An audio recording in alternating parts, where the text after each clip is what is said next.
Halo teman-teman, di sini kita akan membahas mengenai penyakit jiwa berupa post-traumatic stress disorder. Sebelumnya apa sih PTSD atau post-traumatic stress disorder itu? Yuk kita bahas bareng-bareng ya teman-teman.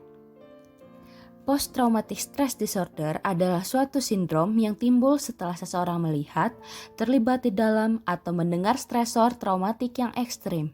Seseorang bereaksi terhadap pengalaman tersebut dengan rasa takut dan tidak berdaya dan mencoba menghindari mengingat hal itu. Adapun beberapa jenis stresor pada gangguan stres pasca trauma adalah sebagai berikut. Yang pertama adalah suatu kekerasan personal, bisa berupa seksual, penyerangan fisik, hingga perampokan, kemudian penculikan, penyanderaan, serangan militer, serangan teroris, penyiksaan, bencana alam, kecelakaan berat, penyakit berat yang mengancam kehidupan. Kemudian gejalanya apa aja dong ya?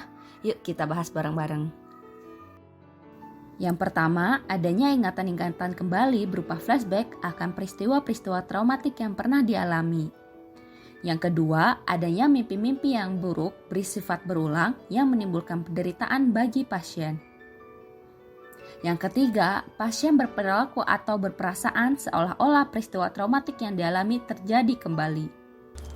Yang keempat, pasien dengan sengaja menghindari berbagai situasi atau kondisi yang akan mengingatkannya akan peristiwa traumatik tersebut. Dan yang kelima, datang ke dokter dengan berbagai keluhan berupa depresi, ide bunuh diri, penarikan diri dari lingkungan sosialnya, kesulitan tidur, penyalahgunaan alkohol atau zat adiktif lainnya, serta berbagai keluhan fisik yang lainnya, misalnya seperti nyeri kronis.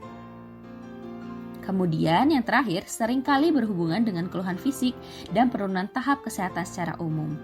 Adapun diagnosis PTSD dapat ditegakkan menurut PPDGJ 3 apabila yang pertama, keluhan terjadi dalam 6 bulan setelah kejadian traumatik berat.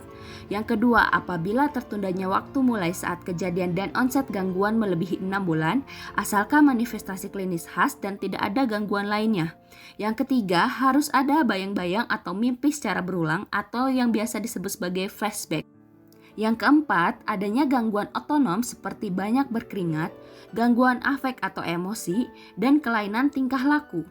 Dan yang kelima, adanya suatu sequel atau gejala sisa menahun yang terjadi secara lambat setelah stres yang luar biasa.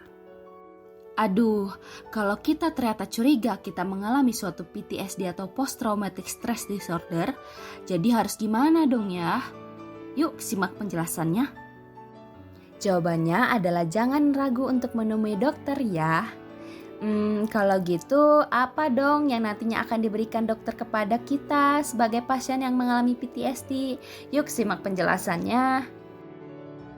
Adapun terapi yang dapat diberikan berupa psikoterapi, mencakup psikoterapi kognitif, perilaku, psikoterapi kelompok hingga hipnoterapi. Kemudian edukasi, yaitu melakukan pendekatan untuk membantu pasien mengerti adanya perubahan-perubahan yang terjadi dalam fungsi dirinya, baik secara fisik ataupun psikis sebagai dampak dari peristiwa traumatik yang dialami.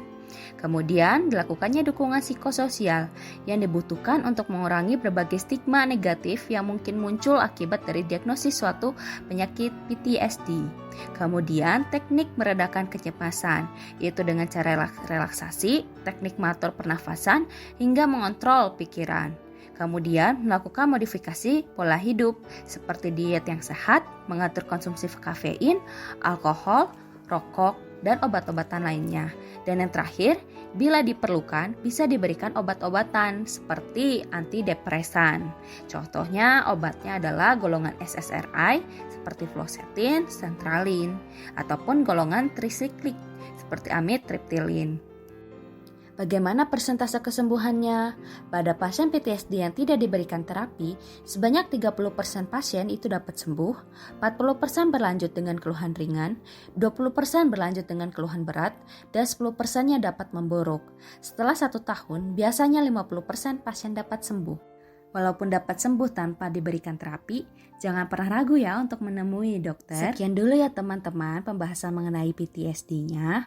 Semoga bisa bermanfaat dan teman-teman jadi lebih mengenal mengenai suatu penyakit PTSD. Salam sehat.